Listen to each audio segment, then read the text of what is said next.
तो अपना नया चैप्टर कौन सा? सेल साइकिल और सेल डिवीजन, ठीक है। इसमें दो टर्म दे रखी है, एक तो है सेल साइकिल और दूसरी क्या है? Cell division. सबसे पहले तो बात ही आती है कि सेल डिवीजन की नीड है क्यों? सेल का टूटना और नई सेल का बनना क्या कहलाता है आपका? Cell division. तो breakdown of cell and formation of new cell known as the cell division. Cell दो भी बन सकती है, चार भी बन सकती है, वो डिपेंड करेगा किसके ऊपर? डिवीजन के ऊपर डिपेंड करेगा। अगर माइटोटिक डिवीजन होगा तो कितनी सेल बनेगी? दो। अगर मियोसिस डिवीजन हो तो कितनी बनेगी? चार, ठीक है। तो सेल का टूटना और नई सेल का बनना वो चीज क्या कहलाती है? सेल डिवीजन कहलाती है। तो सबसे पहले डेफिनेशन लेते हैं कि सेल डिवीजन क्या है। ब्रेकडाउन ऑफ सेल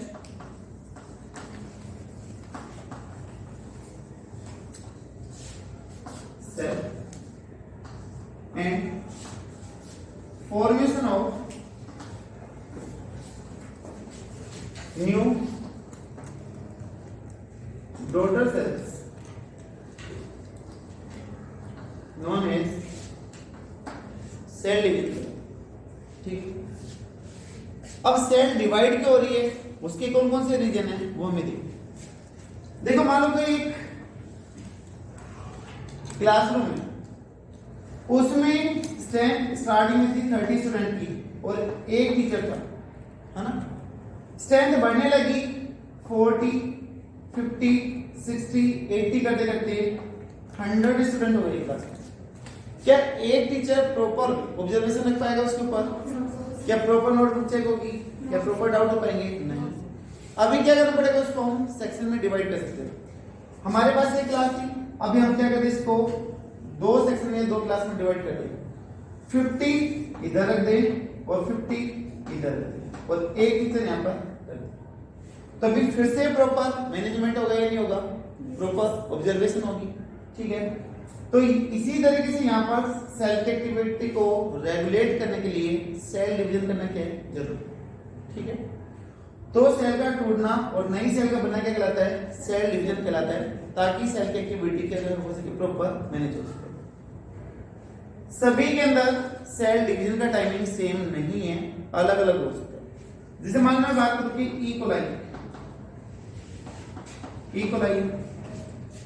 इकोलाई की cell get divide with in the 20 minute, 20 minute में डिवाइड करें।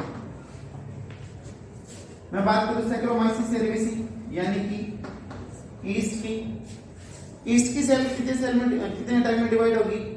डिवाइड विद इन 90 मिनट, यानी कि 90 मिनट में या फिर 1.5 घंटे में डिवाइड। अगर हम बात करें किसकी? ह्यूमन सेल्स की, है ना। ह्यूमन जो सेल है that get divide with in 24 hours, 24 घंटे में डिवाइड। जो 24 आवर्स है that is for the mitotic और for the meiosis. This one is for the mitotic division. Mitotic division इधर पार्ट।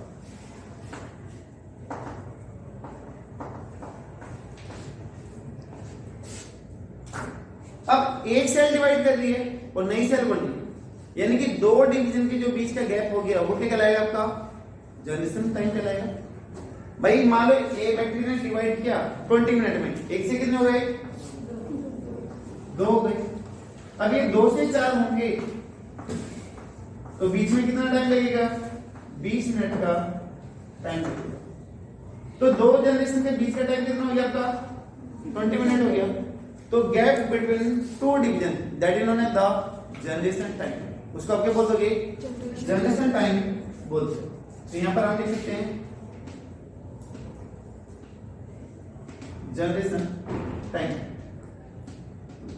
तो time gap between two division that is known as the generation time. तो generation time की definition देता हूं मैं।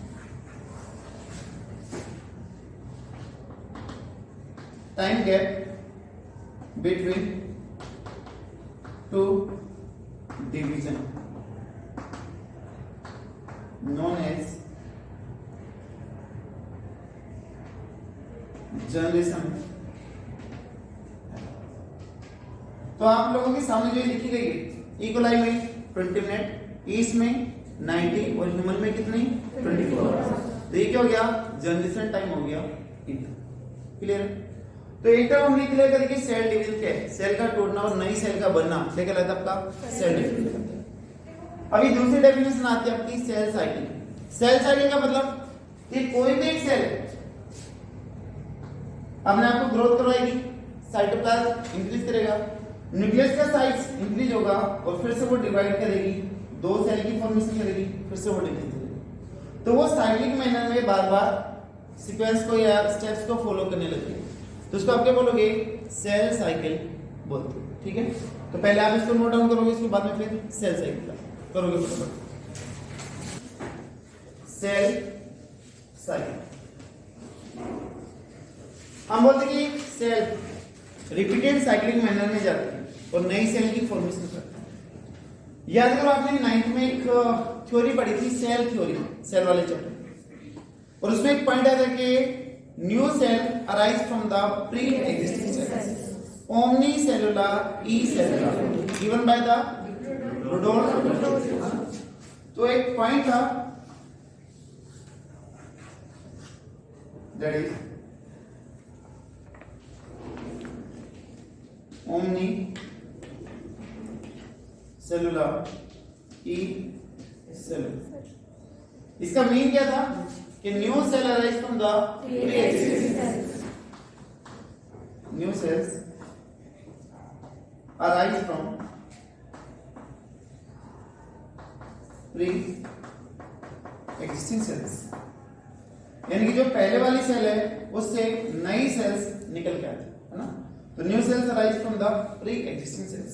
और ये जो पॉइंट है omni cellular e cellular that is given by Rudolf Virchow. किसने दिया था ये? रुडोल्फ। कुछ इसको विर्को बोलते, कुछ इसको विर्चो बोलते। तो उन्होंने ये दिया था 1855 के अंदर एक्सप्लेन। जो स्किल्डनर्स कौन थे, उन्होंने ये बोल दिया था कि सेल बनती है नहीं, लेकिन कैसे बनती है, कहां से बनेगी, वो एक्सप्लेन नहीं कर पाए थे।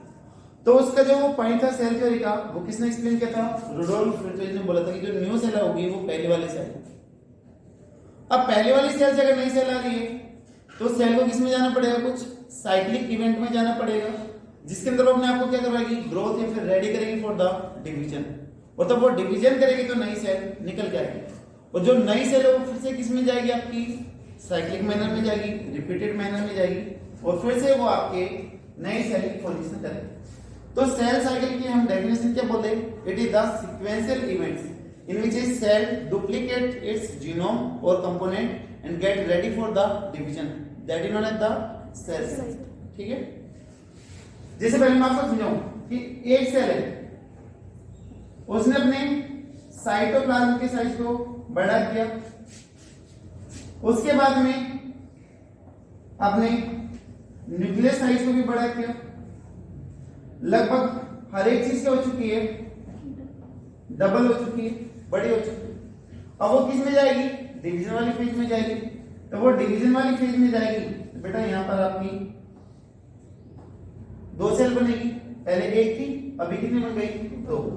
अब ये दोनों सेल फिर से किस में जाएगी, सेम मैनर के अंदर जाएगी, अपने साइटोप्लाज्म को डबल करेगी, अपना जो न्यूक्लिक कंपोनेंट है उसको डबल करेगी, उसके बाद में लगभग हर एक चीज क्या हो चुकी है, डबल हो चुकी है।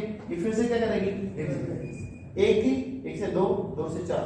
ठीक है, तो लगातार इसके अंदर कुछ ना कुछ साइक्लिक चेंजेस आने लग रहे हैं, जिसकी वजह से अपने कंपोनेंट को क्या कर रही है, डबल कर रही है, और डिवीजन करने के लिए क्या हो चुकी है, रेडी हो चुकी है।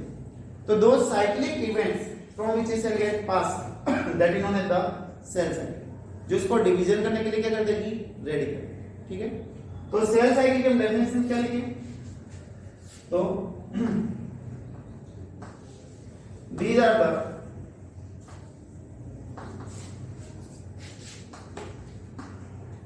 sequence of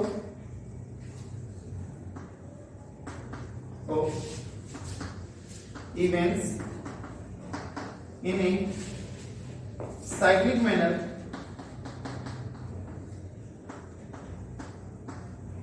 in which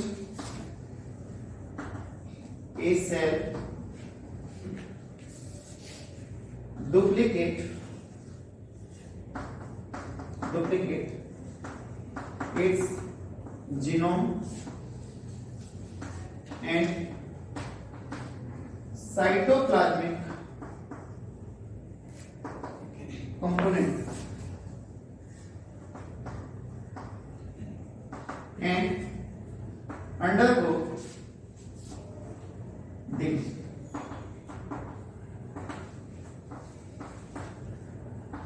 यानी कि वो आपके साइक्लिक इवेंट्स जिसके अंदर कोई भी सेल अपने जीनोम यानी कि अपने डीएनए को, न्यूक्लियस को और अपने साइटोप्लाज्मिक कंपोनेंट जितने भी साइटोप्लाज्मिक ऑर्गेनेल लिए उन सभी को क्या करेगा, डबल करेगा, ताकि वो डिवाइड हो तो इक्वल हो जाए, वहां पर डिवीजन हो जाए। जैसे मैंने यहाँ पर बोला था कि क्लासरूम का एग्जांपल ये था कि स्टूडेंट थे लगभग डबल हो गए थे, फिर 100 हो गए थे, तो 58 में रह गए थे, 58 में तो इक्वल हो गया था साइज। सेम चीज यहाँ पर अगर ये डबल नहीं होगी तो सेल का साइज लगातार क्या होता जाएगा, डिक्रीज होता जाएगा। तो इसलिए जो सेल है सबसे पहले किसमें जाती है, अपने साइज इंक्रीज करने के अंदर जाती है, और वो सारे के सारे इवेंट जिसमें सेल अपने आप को रेडी करे for the division, that is known as the cell cycle. ठीक है, सेल साइकिल को हम जनरली दो फेजेस में डिवाइड करते हैं, एक तो I phase that is interphase, और सेकंड में that is the M phase, mitotic phase या फिर मियोसिस फेज। ठीक है, तो कौन कौन से दो फेजेस होंगे वो देखते हैं। अगर बात करें किसकी, सेल साइकिल, तुमने बोला कि जो सेल साइकिल है उसके अंदर दो फेज है, कौन कौन से दो फेज आ रहे हैं?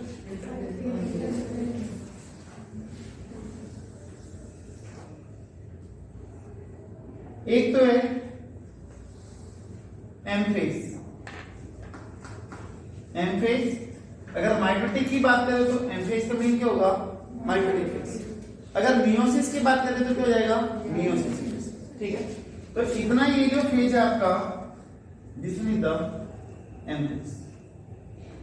बाकी का जो पार्ट बच गया, जो रिमेनिंग पार्ट है that is known as the I phase, या फिर आप इसको इंटरफेज भी बोल सकते हैं।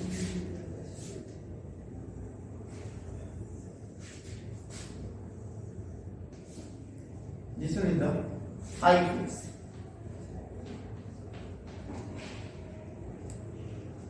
I phase, interface. जो I phase है, इंटरफेज है, it also the sub phases, इसके भी कुछ सब फेज है। तो यहां पर जो सबसे बड़ा फेज है that is G1 phase, gap first phase या फिर ग्रोथ फर्स्ट फेज इसको बोलते हैं।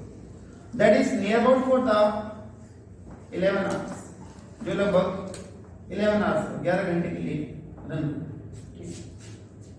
दूसरा फेज है बेटा यहाँ पर S phase, that is synthesis phase, that is for near about 7 hours, जो लगभग 7 घंटे के लिए।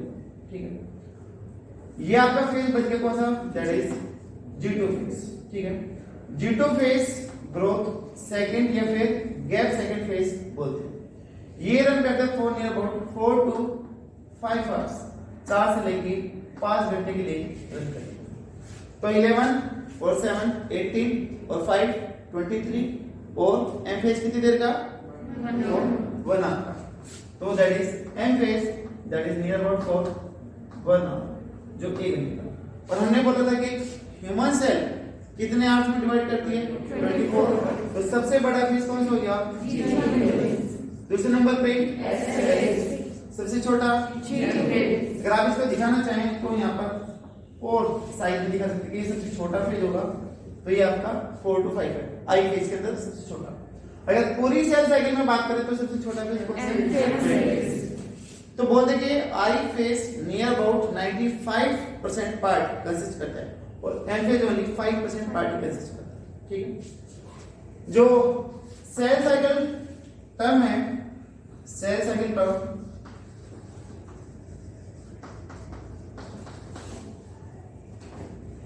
Given by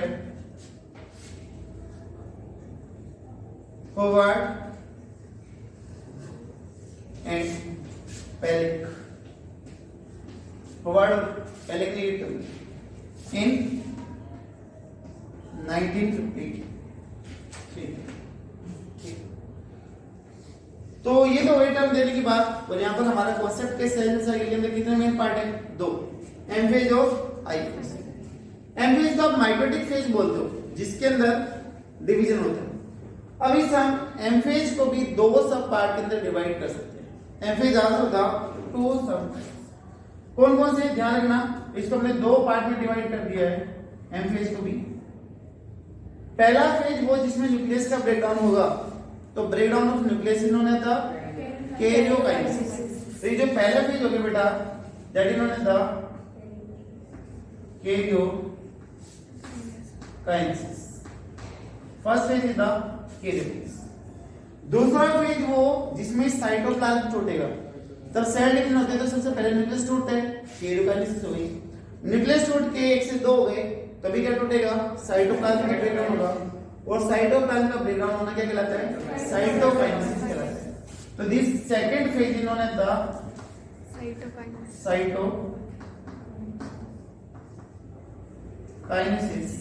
phase. तो ये फेज कौन सी हो गई? Cytokinesis phase. अब जो कैरियोकाइनेसिस फेज है जिसमें न्यूक्लियस का ब्रेकडाउन होगा, क्या वो एक ही स्टेप में टूट जाएगा न्यूक्लियस? बहुत सारे सीक्वेंसेस के अंदर से वो पास आउट होगा, बहुत सारे स्टेप के अंदर से पास आउट होगा जहां पर उसका ब्रेकडाउन होगा। ठीक है, तो कौन कौन से फेज हैं, कौन कौन से स्टेप है जहां पे कैरियोकाइनेसिस होगा? तो हम कैरियोकाइनेसिस को भी बेटा 4 सब फेजेस के अंदर डिवाइड करते हैं। कैरियोकाइनेसिस आल्सो द 4 सब फेजेस। कौन कौन से?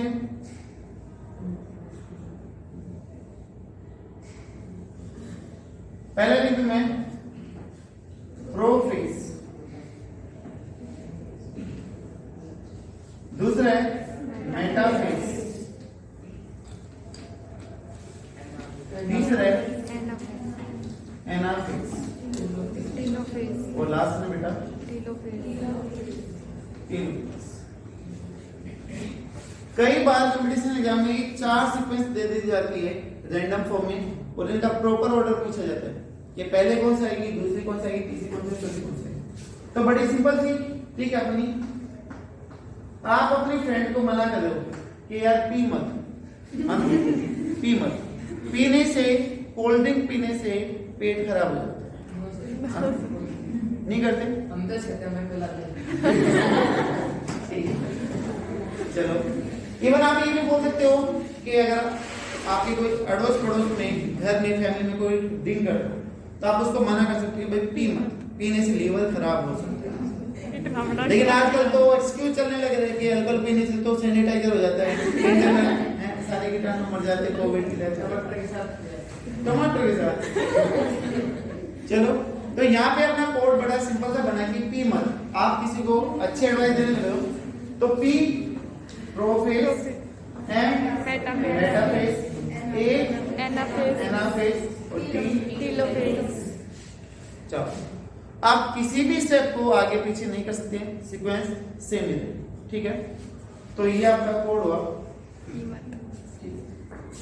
अब हमें इन जितने भी स्टेप है और सब स्टेप है सभी को 1 बाय 1 करके देखें। सबसे पहले हम डिफरेंशिएट करते बिटवीन द एम फेज और आई फेज के बीच में क्या डिफरेंस होगा। डिफरेंशिएट करने से पहले मैं एक चीज आपको और बता दूं कि G1 फेज के अंदर एक सब फेज और आ सकती है, that is the G0 phase, जिसको आप क्यूसेंट फेज भी बोलते हो। अगर सेल के अंदर कोई बीमारी है, कोई डैमेज है, कोई एज सेल है, तो वो आगे डिवीजन नहीं करेगी, बल्कि एक साइड फेज में चली जाती है। बहुत सारी बुक में तो बेटा साइड में से दिखा रखा है, G0 फेज करके लिखा रखा है, और जो आपकी बुक है एनसीईआरटी की, उसके अंदर इसको बीच में ही इन्वॉल्व करके दिखा रखा है।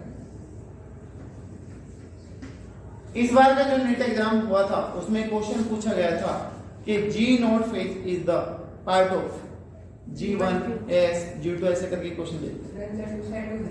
तो उसमें क्या है कि यहाँ पर आपकी कंडीशन बनती है कि ये कहां पर, तो अगर हम बोले तो जो G0 फेज है that is the mid of the G1 phase, है ना।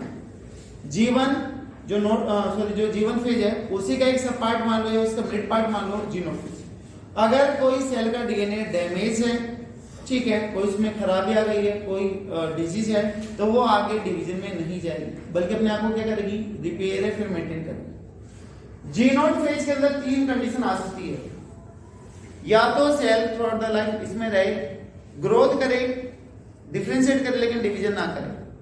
फॉर एग्जांपल नर्व सेल की बात आ गई, हमारी नर्व सेल कभी भी डिवीजन नहीं करती, ना ही हमारी हार्ट की मसल्स डिवीजन करती है, तो वो किस में है, जी नॉट। दूसरी है कि जी नॉट फेज में गई है डैमेज सही हो और फिर से किस में एंटर कर जाए, जीवन में एंटर कर जाए। दूसरी कंडीशन भाई, पहली कंडीशन की वहां पर वो ग्रोथ करे, डिवीजन ना करे, दूसरा कि वो रिपेयर करे और फिर से किस में जाए, जीवन फेज में जाए, और तीसरी कंडीशन कि इसकी डेथ यहीं पे जी नॉट फेज में हो जाए। तो ये तीन कंडीशन हो सकती है। तो G naught phase also known as the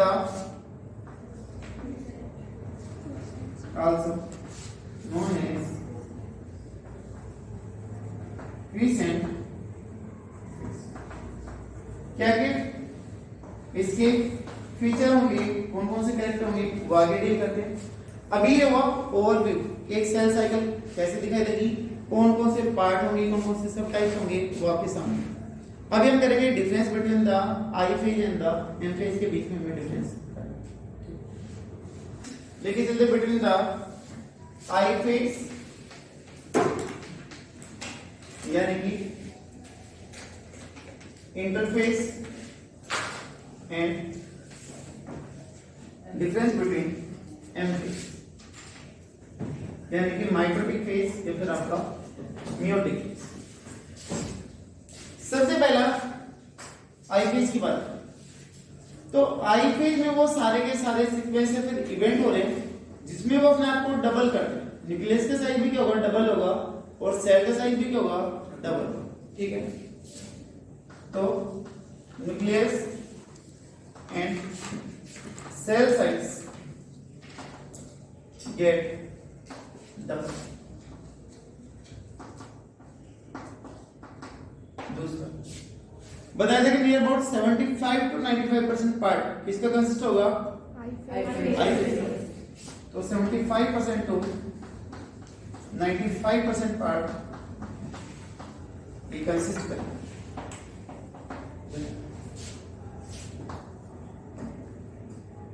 क्या आई फेज में सेल डिवीजन से रिलेटेड कोई एक्टिविटी हुई है? No sir. क्या किसी चीज का डिवीजन हुआ है? नहीं हुआ है। तो that's why it is known as the resting phase, known as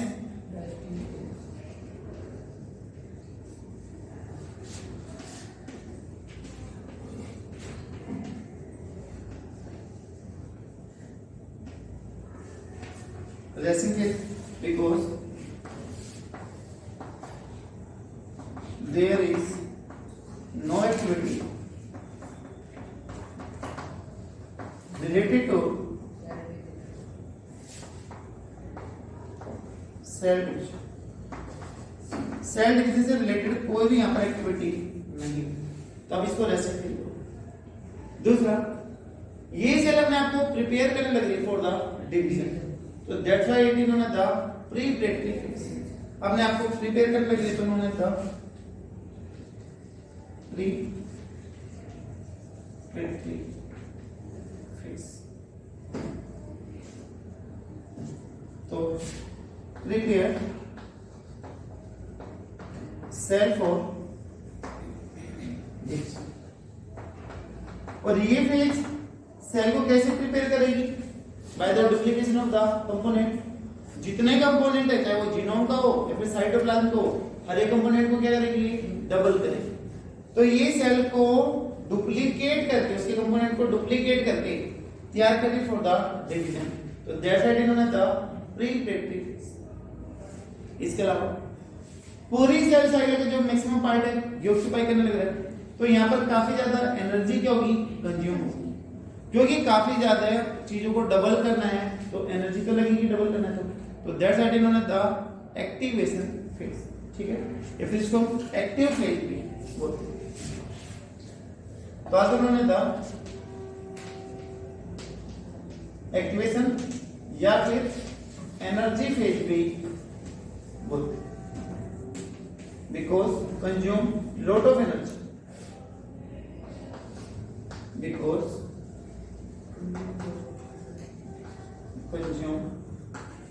lot of energy for duplication of component. Component को डुप्लीकेट करने में, डबल करने में काफी ज्यादा एनर्जी लगती है। आई फेज में कितने सब फेजेज हैं? 1 2 3। और ये कौन सा सकता है आपका? 0 है ना। आप भी सकते हो, नहीं भी आ सकता, वो डिपेंड करेगा कि सेल कैसी है। तो मेनली हम बोल सकते हैं यहाँ पर 3 फेज है, G1 S और G2। तो यहाँ पर लिख दें कि हैव 3 सब फेजेस, हैव 3 सब फेजेस, 3 सब। तो ये फीचर किसके हो गए? आई फेज हो गए। अभी दूसरे में बात करनी है किसकी? एम फेज की करनी है। एम फेज का फुल नेम क्या है? माइटोटिक या फिर नियोटिक फेज बोलेंगे। तो वो किसके अंदर से मिलेगा? तो नॉन एज माइटोटिक या फिर मियोटिक फेज बोलते हैं। अगर मियोसिस में चल रही है तो मियोटिक फेज, अगर माइटोसिस में चल रही है तो माइटोटिक फेज। ठीक है। कैसी है? शॉर्ट फेज है, थोड़े टाइम के लिए चल रही है। कितने परसेंट पार्ट को कंसिस्ट करेगी? आपका 5 to 25% पार्ट को कंसिस्ट करेगी। यहां पर सेल क्या होगी? डिवाइड करेंगे। तो यहां पर क्या होगा? Division of nucleus in cytoplasm take place.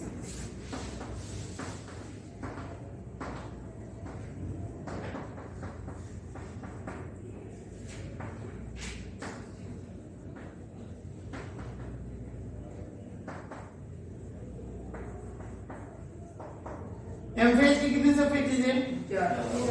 2। एक कैरियोकाइनेसिस और दूसरा कौन सा? ठीक है। तो 2 सब फेजेस कौन कौन से बेटा? कैरियोकाइनेसिस और दूसरा है साइटोकाइनेसिस। एक में न्यूक्लियस का ब्रेकडाउन हो रहा था, karyology study of the nucleus, और काइनेसिस का मतलब मूवमेंट, कैरियोकाइनेसिस। तब न्यूक्लियस का मूवमेंट होगा तो वो टूट जाएगा, तो breakdown of nucleus known as the karyokinesis. दूसरा है कौन सा? साइटोकाइनेसिस। साइटो का मतलब साइटोप्लाज्म, काइनेसिस का मतलब मूवमेंट या फिर ब्रेकडाउन। तो साइटोप्लाज्म में टूट जाना क्या कहलाएगा आपका? साइटोकाइनेसिस। अब जो ये कैरियोकाइनेसिस है, इट आल्सो द सरफेस, इसकी भी सरफेस कितने हैं? 4 सरफेस। और हम बोलते हैं कि जो 4 सरफेस है इनकी टाइमिंग भी अलग अलग होगी। कौन सा फेज सबसे छोटा है और कौन सा फेज सबसे बड़ा है, उसकी बात मैं यहाँ पर करूंगी। तो हमारे पास में 4 सरफेस है, prophase, metaphase, anaphase and the last में the telophase. Largest phase is the prophase.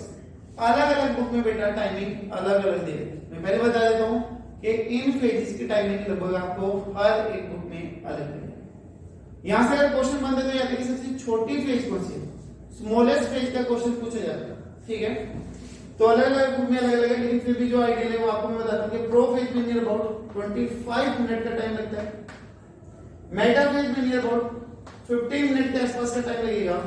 Anna phase सबसे मेन है, जो सबसे छोटी फेज होगी, जो सबसे स्मॉलेस्ट फेज है। टाइम कभी नहीं पूछेंगे, पूछेंगे कि which one is the smallest phase of the karyokinesis. Karyokinesis की सबसे छोटी फेज कौन सी है? तो आंसर आएगा आपका anaphase, near about for the 3 minute. ठीक है। 25 और 15 कितने? 40, 43, बाकी कितने? 70 मिनट, और 70 मिनट लगभग आपकी टेलोफेज में। बट यहाँ पर थोड़ी बहुत वेरिएबिलिटी आती है, क्योंकि अभी साइटोकाइनेसिस का टाइम क्या करना है? इन्वॉल्व करना है। तो इसलिए अलग अलग बुक में कहीं पे 20 दे रखा है, कहीं पे 38 दे रखा है, बट जो उन्होंने एवरेज है ये आपका टाइम निकलता है। सबसे जो आपका मेन निकलता है, जो सबसे छोटा फेज है आपका, that is the anaphase, that is only for the 3 minutes. ठीक है। इन फेजेस के अंदर आपके डिफरेंट डिफरेंट इवेंट्स रन करेंगे, क्या क्या चेंजेस आएंगे वो हमें डिस्कस करेंगे। तो ये वो आपका difference between the I phase and the end phase.